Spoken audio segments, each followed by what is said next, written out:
Most people would tell you that partial rep training is a waste of time, that you're just cheating the movement, and it's not going to build as much muscle mass. So I decided to test this. So for the last 30 days, I only trained with partial reps. No full range, no exceptions.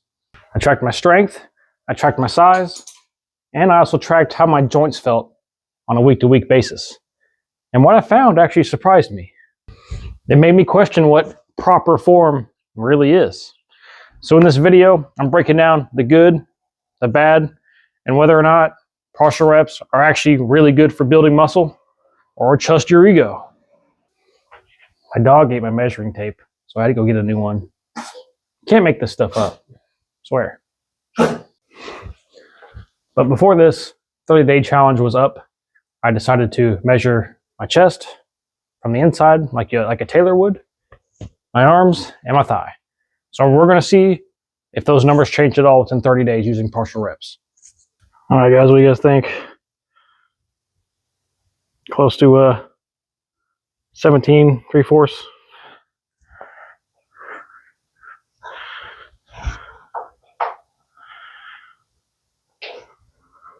Remember, this is cold, no pump.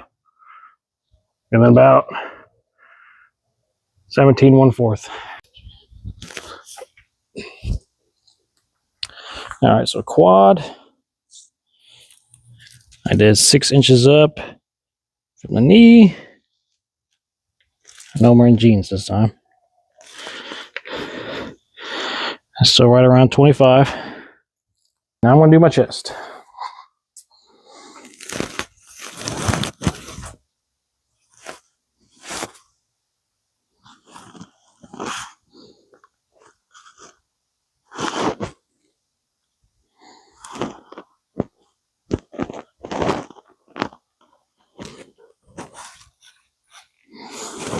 Let's just say a little above 45, about 45 and a half if I'm really squeezing it. Not bad. This is wild right now. I reviewed the numbers of my arms, chest, and legs from when I first started this, okay? So arms, just about the same. I think they improved about maybe 1/4 of an inch. Remember, I did this cold. I didn't do this with a pump or anything.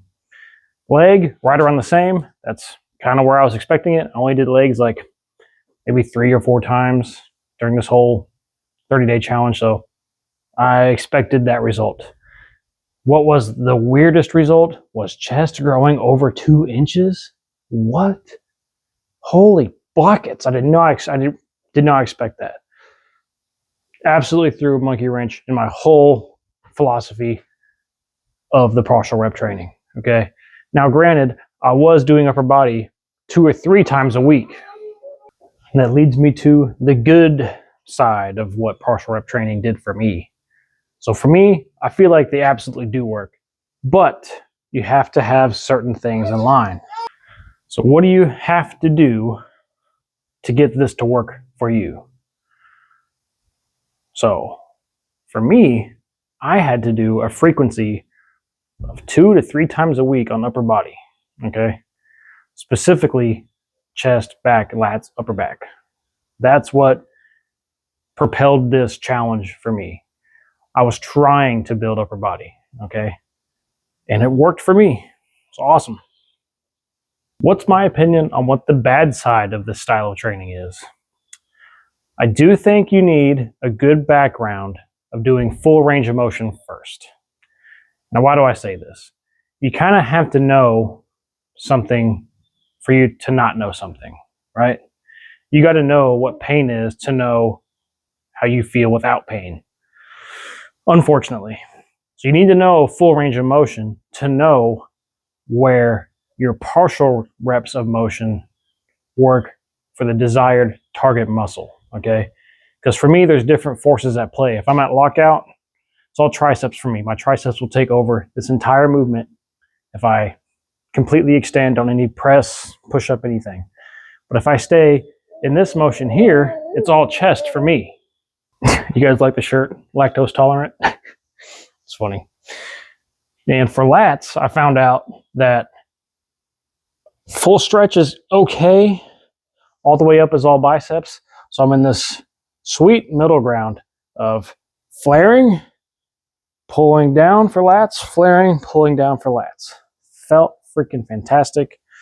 My entire trunk just feels more bulbous and full. I don't know how to explain that. It's a feeling. Okay. Like when I look in the mirror, I can tell things are a little more sculpted to my chest and back. So I think you got to have the frequency in line and the proper training prior. Now, what about my joints?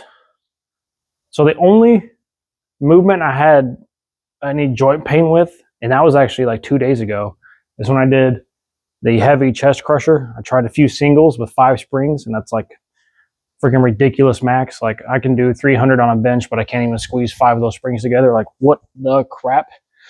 That was the only thing where I kind of got a little bit of my recurring elbow tendinosis, tendonitis thing flare up. But that was it. In the whole 30 days, no shoulder, no elbow, no knee, no back pain. I felt fantastic. I could go in the gym, do what I needed to do. I didn't feel sore. Maybe I was sore like one day after training, but after that I could pretty much do chest 3 times a week. It was awesome. Now I wasn't doing the volume each day. I was doing 4 to 5 sets. I was doing about 4 to 5 sets each day, right? So I would choose a different movement and then do 4 to 5 sets on that movement, skip a day, do something else. That was my protocol frequency. Rep range, I try to stay between 8 to 20. Typical stuff, typical muscle building rep range, not that hard. So upon review of this video, I noticed I didn't mention the strength side of it, so I'm adding it in here. So for strength on this program, I didn't necessarily want to add 5 pounds to the bar, or 10 pounds to the bar, or whatever I was doing. I was more in it for the time under tension and how the rep range made me feel, okay? So I probably increased reps and the overall seconds I was inside of a set. Okay, so constant tension, time under tension, that's the name of the game with the partial rep challenge. Okay, so I'm trying to get into failure either faster. If you're going high rep, then you're probably going to be in that set for a good minute. But strength maintained.